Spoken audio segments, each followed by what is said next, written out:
Tatlong lalaki ang bihag ng tribo sa gubat. Si Juan, si Pedro at si Jose.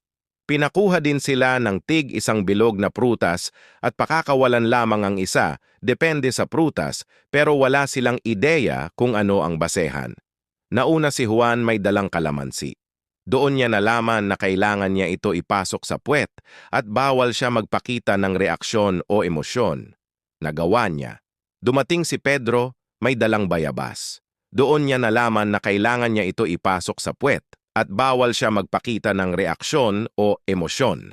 Nagawa niya. Dumating si Jose, pero di pa niya alam ang gagawin, biglang naiyak sa kakatawa si Juan at Pedro. Dahil nagpakita sila ng emosyon, sila ay pinugutan ng ulo. Matapos nun, si Jose ay walang malay na pinakawalan at umalis sa gubat, kasama ang pinitas niyang pakwan.